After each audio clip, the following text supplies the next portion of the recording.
So I'm going to talk about SEO. Does everyone know what that is? Okay, good. I want to explain it then. This is the flow I'm going to go through. I'm going to talk about my history for 1 second because everyone makes you do that. The history of SEO, which is it's just a really brief background so you understand how we got to where we got. So you ever studied philosophy apart from me? Yeah, so philosophy works like this. They teach you something, and then next week you go, oh, that's really great. You come back and they go, and this is why that was all wrong. So that's what we're doing with SEO here. This is what we did, this is why it was all wrong, and this is how we got what we got. So if you look at a lot of modern philosophy, it makes no sense at all. But you have to know the history of how this is solving 10,000 problems they created themselves, if that makes sense. So SEO is a bit like that. Then the new Google, which is how Google works now. Now, SEO is just Google. Bing has like a lying percentage of the market, so don't believe whatever they tell you.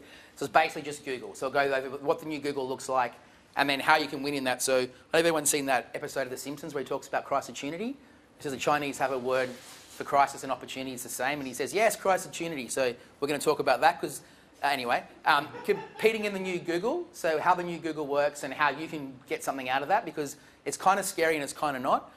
Some Joomla and SEO 101, which is because you're all going to have something unique, so I can't really give you advice that I could say everyone on Joomla should do this. So it's very, very top line because I don't know what you've got or what you need. So I can't really I don't know what your budgets are to spend on extensions. So it's got to go right back to something that everyone can do, which makes it quite tricky. So it's very basic stuff you can do. And then some useful links, which I probably won't talk through because there's 10 trillion of them. There's going to be a moment in here where I'll make it seem super complicated. It's not to scare you, but because I kind of have to explain the next couple of steps. When it gets to that point and it looks complicated, don't panic. It's all going to be okay. We're going to get through it together. But there's that moment where you'll be a little bit frightened. And SEOs do that to make themselves look smart. I don't like looking smart, so I'm not doing it for that reason. I'm doing it because you have to understand some of how we get to where we end up, if that makes sense. So trust me, at that moment, it'll look scary, but it won't be. All right, so me, I own a company called Low Media, blah, blah, blah. I did an IT degree. .com crash happens. Decide to make websites. Never get anyone to visit. See a job about SEO and go, hey, this looks easy, I'll do that. 15 years later, here I am, almost that long, and that disappeared. Okay, so the history of Google. So there's 3 broad histories of Google, the SEO. There's pre-Google, when Alta Vista first started, where they'd crawl the web and you'd put white text on a white background, and the person that put hotel the most won. Now, obviously, that's a stupid system, and you can see why. So then Google comes along and they started doing things like keyword density, but if 3.67 was the right keyword density, how many words did you have to have, and how many have to be hotel? It was just kind of a stupid system. Then Google comes along and invents PageRank, which is basically what's the chance if I sit there like a dumb idiot doing this on links that I'll end up at your website. So it's basically, it's called a random walk algorithm. So basically click on a link, eventually I get to your site, what's the chances of that? So you can imagine there's more links back to Google, but there's more links from big sites back to Google, so there's more chance you'll get to Google. So it's not all links are the same, but some links are worth a bit more. So that's where that came. But then of course, what did SEOs do? They went out and they bought thousands of links and they killed off links as an idea. So then Google had Panda and Penguin updates. And what they did was they went, you know, this is a whole stupid system. What we want to understand is what does the user want? What is this page about? And who's it pitched at? That's kind of where it goes. And they use this word called semantic, which is a really complicated way of saying, here's a Google definition of it, related to meaning in language or logic. So that sounds a bit stupid, but semantic means meaning. So if you search, what's the meaning of this search? Why did you sit down and type in, my favourite one of all time is, do blind people dream? Now, you want to know, do blind people dream? Yes is the answer, by the way, and they dream in in colours, but not in sounds. But see, if you type that in, you want something very specific, yeah? So Google knows that the reason you're searching for that is because you have some query. They probably want to give you the answer straight away, and they want to let you get on with your day. So the meaning behind words, if you search for something more like what is string theory, you're going to want a bit more information, you're going to want a bit more depth. But if you typed in something a bit more complicated, you probably want a bit more in-depth academic. Does that make sense? So the intent behind the search are the words they use. All this comes together to create what Google does. Here's a good example. So seal. Seal can be a whole bunch of things. This animal, which is kind of cute. It can be a Navy SEAL, which is a bit violent. It can be Heidi Klum's ex-husband, who you probably know as a judge on The Voice. A company seal that you stamp documents with, or a seal around like a pipe. Now, if I search for seal, which one do I want? Am I a plumber looking to buy a seal? Am I a teenage girl, well, obviously, looking for seal, information about seal on The Voice? Who am I and what do I want? And which one should Google show and when? That's the real fundamental question we're coming to. If you're searching for Hotel Sydney, are you thinking about going to Sydney and you want to know what there's to see? Or are you in Sydney or in Melbourne and you're desperate to get a hotel for tomorrow night? There's very different intents and very different moments. So to get all that, and this is the scary moment, these are some of the things that Google can sort of judge the query on, yeah? Now, this looks really complicated, and I'm not trying to make myself seem intelligent. It's just, you understand, it's all these things that Google knows. They know who you are, where you search from. They know what you searched for in the past. They know what your IP address is. They know where you're based. They know all this big brother stuff about you. And they also know what other people who search for that query also sort of knew.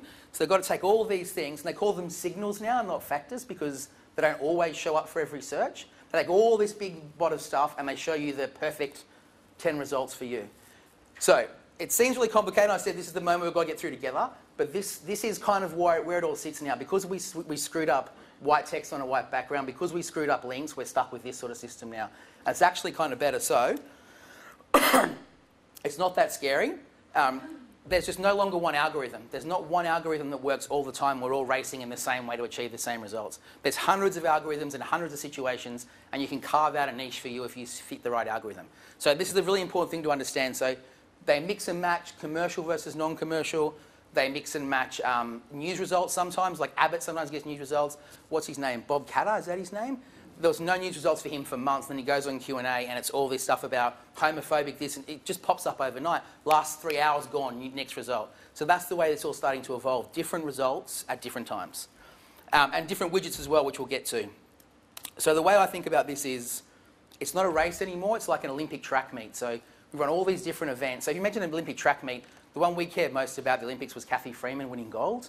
So that got more news play on the air here. They all won gold medals, but some people got on the news and some people didn't.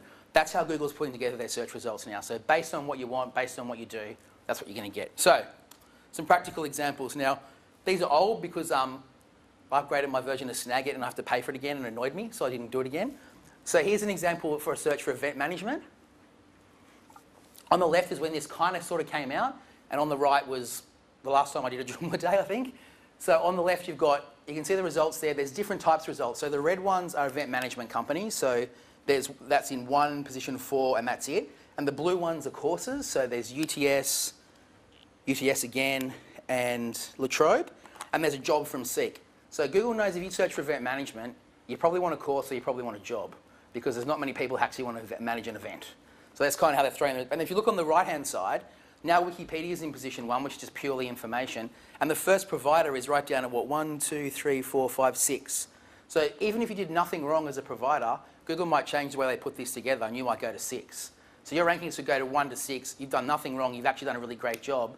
But Google's decided this search is now a non-commercial search for people who want to get into the industry. So this is kind of how it's changed. And this is why it gets a bit scary for people. But there's good points in this, because whereas before there was only one race, and if you won, you won. Now there's like 8 different races, and if you come first, you've got a chance of coming second on the page. And the second place in that might come, like Wikipedia's at first with information, but there's no other real information there, it's off the page. If you get an image search in there, you might rank number 1. There's different ways to kind of guerrilla market your way into the results. Here's one for cars. This is a really good example of, do you want to know this, the maps, the section there where the maps are? So if you have a physical location anywhere in the world, you can go and list in Google My Business and show up in the map. So here's an example where there's 4 big players in cars. There's Car Sales, Cars Guide, Drive, which is owned by Fairfax. Cars Guide's owned by News and like a huge number of dealers. And then there's the Trading Post, which I don't know why, but they seem to have a big section. And you can see that if you, on the left-hand side, I was in Perth when I did this search for a client meeting, and all I typed in was used cars. And you can see the very first result is new and used cars, Perth, Australia. So even though I didn't search for Perth, I got Perth results. Even before the maps, even in the organic results, I got that. And you come a bit further down here. So if you're second in the normal organic results, you're actually down below the fold. So I can't really point it on the screen. I've got a pointer either, sorry. So somewhere about 3/4 of the way down that map is where the screen cuts off on my small laptop. So that's all you could really see. So if you're like Auto Classic, who's based in Burswood Road in Victoria Park, you're out doing massive multi-million-dollar companies for the screen real estate. So there's a chance for everyone to compete here to some degree. If you look on the right-hand side, that's the same search in Sydney, which is a bit different. So that's when I got back. No, that was way after I got back. Months later, I didn't get that long. The right-hand side's got used cars, used cars, used cars, and the first Sydney result is somehow down the bottom. So see here, the 3rd or 4th last. So Google's merging together used cars, Sydney, and maps, and creating a set of results that kind of mixes them up. So if you go from 1 in something to 2, you might go from 2 to 10, because the way they put the results together. So, but the thing to understand is if you had an image, no, it's not an image, if you're on the maps, you've got a good chance to rank there as well. So there's different ways you can get in there, and you haven't got to fight the same fight as everybody else.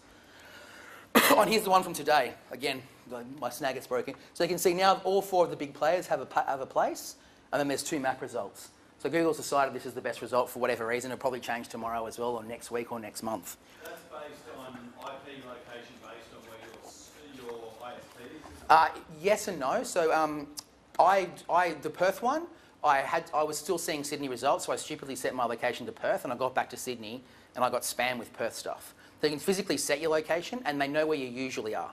So if you go overseas, they'll sometimes give you results from where you used to be. It depends.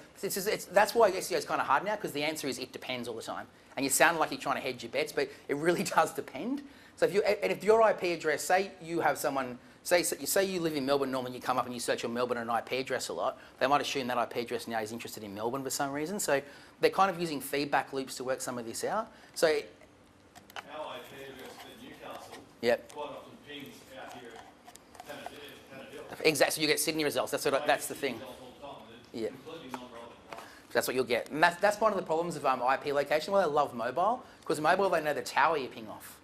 So they give you actual results based on where you are. So it's one of the factors, but there's personalisation as well. Like if they know you're mostly in Newcastle and your IP changes, they're probably going to give you Newcastle results over time. Just depends. And most of these, I think I'm logged in. So I'm seeing what I normally see rather than, and even if I log out, it's still my computer and they still kind of know where the IP is and they still know a lot of stuff. So, yeah.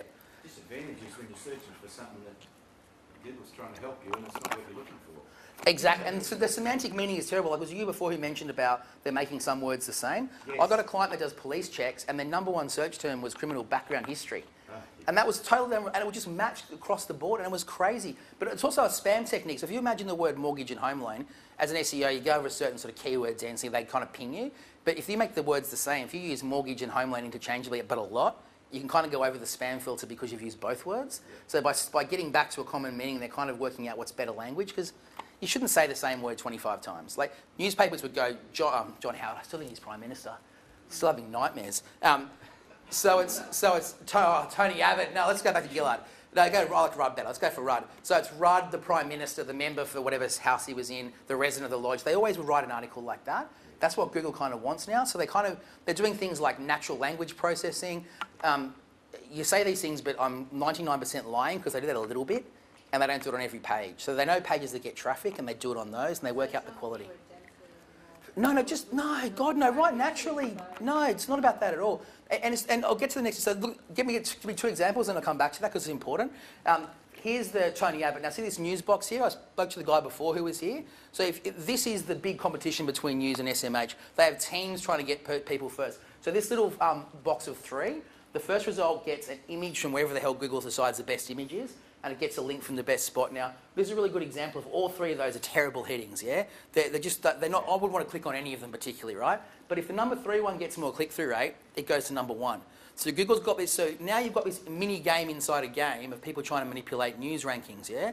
So now, this is the thing, in Google now there's gains within games. So the crisis-opportunity of all this to understand is, you can find something you can do here. There's something that your business can do that can get you on Google, that can get you a result. And sometimes it's actually better to spend no money, get into the places and be done with it, because the next step up is spending thousands of dollars.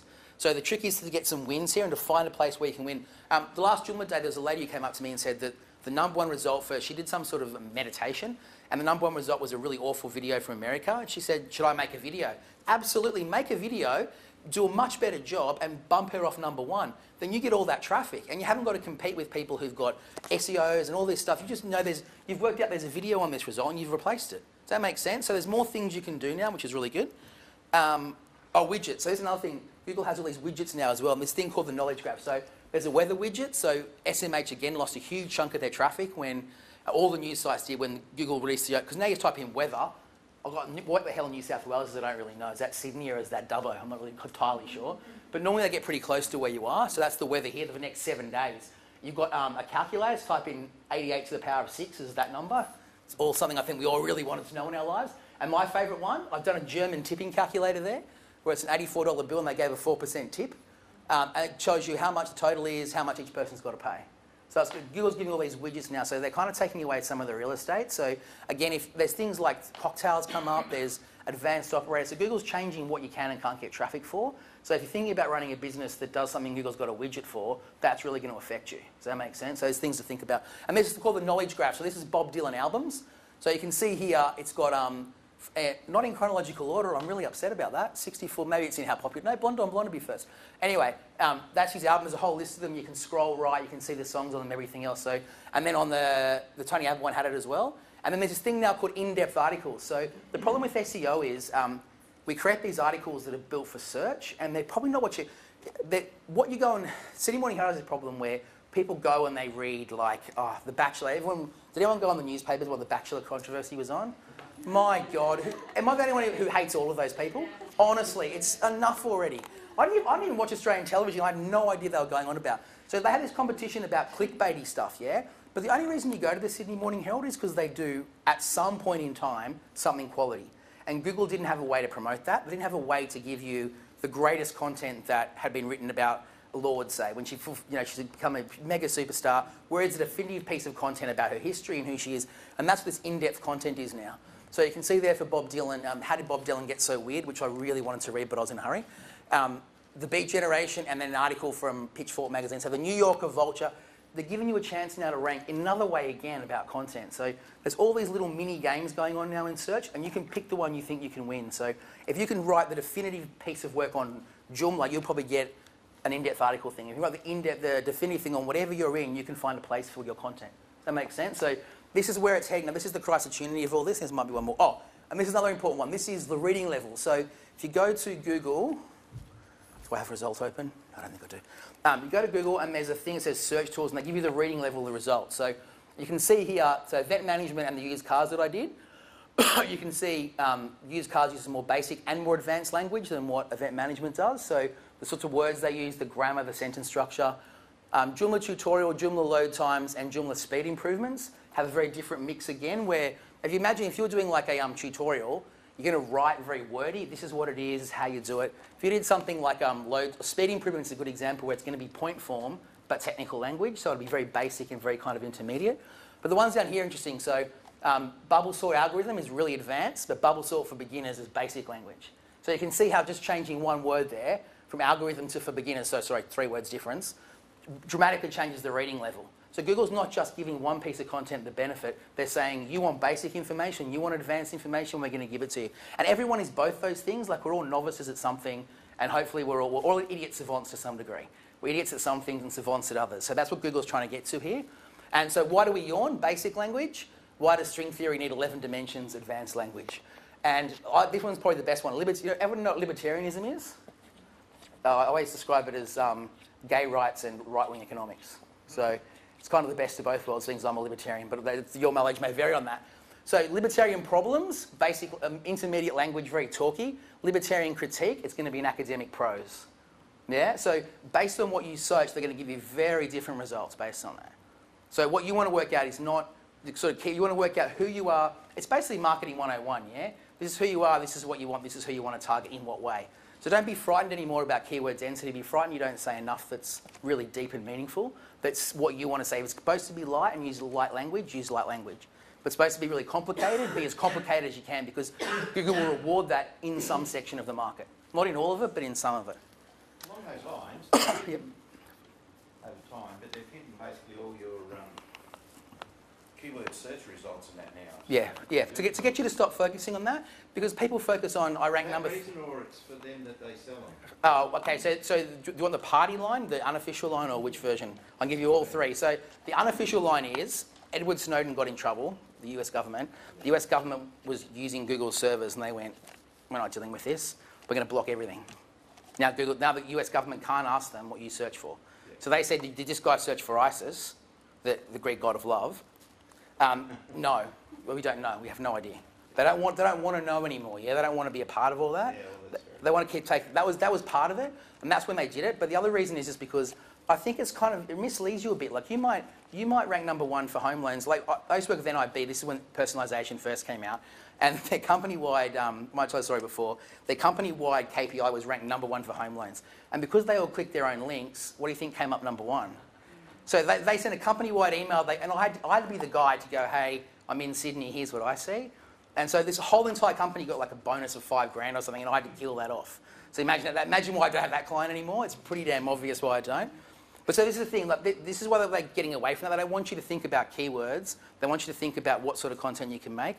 It's kind of annoying because it means you run rank checkers more, and it means you do the wrong sorts of things. It's better when I thought it was better when they showed you, but Yeah, well, I guess when you don't know it that well and you want to look up things, it made it very easy because you could go in that part of the tools and look it up. Now just all your major ones, you see 1% or something, the last one. this is the two idiots that have run it for 10 years yet. All right, so the criteria talks about that. I'll click it on because we're in a hurry now. It's not a race to track meet. I think that point's kind of reinforced, really important to reinforce. Some SEO 101 for Joomla. The basic things, so the basic things you do in SEO are use words people use. That's pretty simple. But that now extends to based on who they are and what they're interested in. Get links from other sites. Still do it. It's just the ones we used to do that were bad that you shouldn't do anymore. And the thing to understand too is, and this is a Joomla specific thing, Google doesn't rank this anymore. Google actually has a Chrome browser that passes the website and picks where on the page things are hidden. So this is what the demo Joomla site looks like, but here's it without CSS support. So as you can see, where things are on the page changes dramatically. So here you've got content everywhere. You come one over, there's no content. So one of the things I would say would be just to get rid of the robots.txt file for two reasons. One is bad bots don't obey these rules anyway, so why bother? And the second is, I'm assuming Google doesn't do this, but I have no evidence either way, so I'm a big fearful person. If they can't crawl your templates and get your CSS, they don't know what your content looks like. So I just kill it, just get rid of it. It doesn't take, there's no risk or downside in that, I don't think. It's just a better way to do things. Some basic tips. Again, because everyone's different, I've got to make these things that aren't so much Joomla-based, but just good things to do. Get a Webmaster Tools account. Get Google Analytics on your site, which I hope everybody has. Get a personalised account on Google+. Not that anyone uses it, but you may as well get it. Google My Business. Put your contact details in your footer and your social media things, basic things to do. Make sure your website's fast. People don't think about that. Mobile, the biggest factor in mobile SEO is speed. Slower it is, the more of a ding you get, yeah? So make sure that happens. Look for thin content. So if you have heaps of pages that have, like you've got categories that have nothing in them, get rid of them. Delete them. Google hates crawling pages that have no value to the internet. And they kind of ding your whole site for having crappy content. And diversify your content. Have a page just for reviews. We used to say create the ultimate page of everything. Now it's more, I think, split it out. So have a page about the product, reviews written by you, reviews written by people that work with you. And read. SEO community is actually surprisingly giving for a bunch of money-hungry bastards. They're actually not too bad. There's heaps of articles. SEO tutorial will get you all the info you need. I've got 5 minutes. Things to do on new Google. Make your site better. Find a niche. Everyone can find the niche. Be the expert on something. Don't be the expert in wine, be the expert in Pinot Gris from the Mornington Peninsula. Pick something obscure, yeah? And be the expert in that, initially at the very least. Write in a way that's interesting and engaging. Find some content, a way you can write it that sort of wins.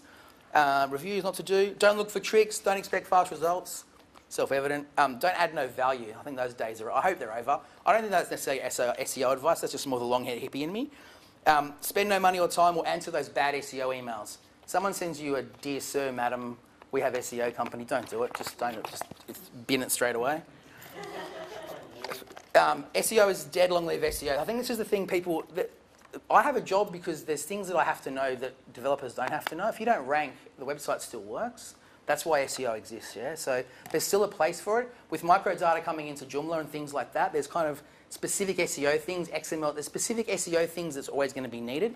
How to get into Google News is a good example. You need to have, I said 4 before, it's actually 3 numbers in the URL. So you have to have like name of article 1, 2, 3 to qualify. But the benefits for that in those news searches are huge. So little changes, that's why I have a job, because little things I have to know. So SEO and web dev are kind of merging, but there'll always be a place for SEO and understanding the way Google throws results together and what you can do in that space to drive traffic. Because without its free SEO traffic, you really can't survive online. You've got to have a pretty niche model, like something like Facebook, to really survive without SEO traffic. And there's a whole bunch of links here that I won't go through, because there's heaps of them, but they'll be on the slide. Do you want me to go through them? I'll go through some of them. I'll put it on SlideShare under JoomlaDay. Long-haired hippie. That can be the name of it, okay? So there's all the Google ones there. There's a whole bunch of Google ones I cheated because there's more Google on the next page. These ones are probably more useful. The ones that I would read would be the Moz Beginner's Guide to Link Building. That's the one article that's probably worth reading. And that Whiteboard Friday particularly is a video. It lasted about 6 minutes, where Google produced a questionnaire of what makes a good web page, and they gave it out to people, did a test, and then built their algorithm around that. No, they didn't. They're moving towards that. One guy did that for his clients, and he goes through the process. It's really interesting, and it's really simple to do. Building is saying it in and out with links, isn't it? Both, yeah. But it's just some things you can do, like, a classic example is, do you sponsor your kid's school? The flowers provided by insert name here. Those sort of things really help. And that's, if Google didn't exist, what would you do? You go out and plaster your link everywhere you could, because how are you going to get traffic? So they're the sort of thing Google wants to reward. Analytics, Blogspot, and some useful tools. These ones are good to know. So analytics, the keyword planner for research. You've got to have an AdWords campaign, but it's really easy to get. Google Trends is a really great one. It shows you what's going up and down over time. So I did the one for Joomla, and I didn't put it in because it looked kind of bad, but it was killing WordPress's ass, and then it kind of dipped off like that for some reason, whereas WordPress kind of went like that, so I'd avoided putting that in. Pingdom Tools tells you how fast your site is. It's a really good one to run, just so you can see things that go wrong. Download Zenu if you've got Windows. It'll crawl your site and tell you everything's wrong with it, just from the perspective of a crawler, yeah? Not like a person, but a crawler. And the last one's Open Site Explorer, which is tell you about your links in a bit more detail than Google will. Does that make sense? They're the main ones, but go through all those. They're all pretty self-evident. I actually had one page before, but I added 3. These ones, the reading ones here, I don't want to do this for. Sorry? I said you've got Matt Cutts, that's important. Yeah, Matt Cutts. He's less propaganda. And also, the one thing I really would highlight, there's webmaster guidelines, which are kind of the rules. Doesn't hurt to read those. Some of them, it's kind of self-evident, but how many people, I don't know. I'm surprised how, I read the NRL rules one day. I had an argument with my mate and I read the rules. It's 38 pages.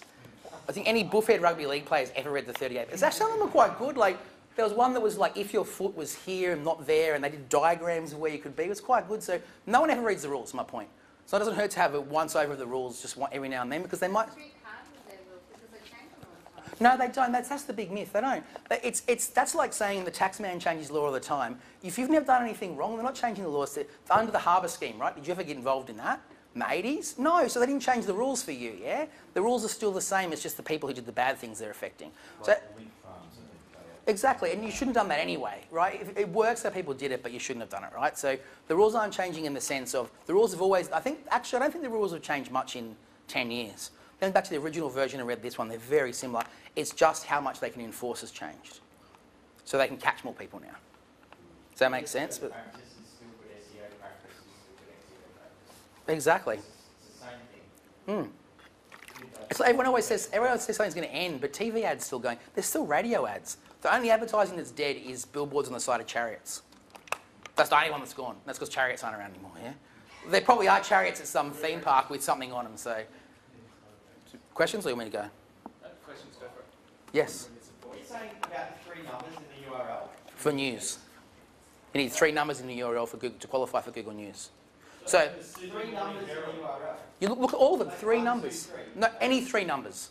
Just has to have 3. Sorry? The articles, that's not a news page, that's the home page. What's in news is an article, right? That's, so the good example of that was I used to work with Cars Guide, and the only ones that got into news were 2014 insert review name here. And they started putting the date and everything, they didn't know why, and it started to work. So you've got to have 3 numbers, I think, but let's go with 4 just to be safe. It's just a requirement, I have no idea why. So 1, 2, 3.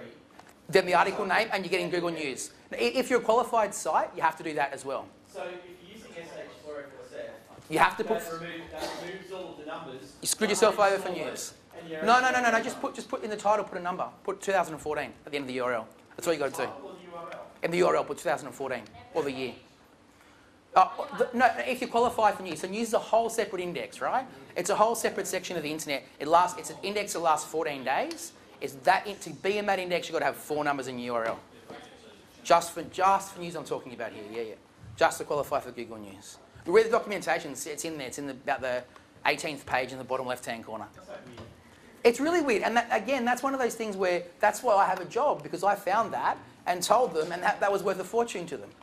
And I went home and had a surf. That's how these things work. Get what I'm saying? And as a web designer, you shouldn't have to know those sorts of things. No one should have to know that. No one should have that fact in their brain. It's totally useless, but someone has to. Yes?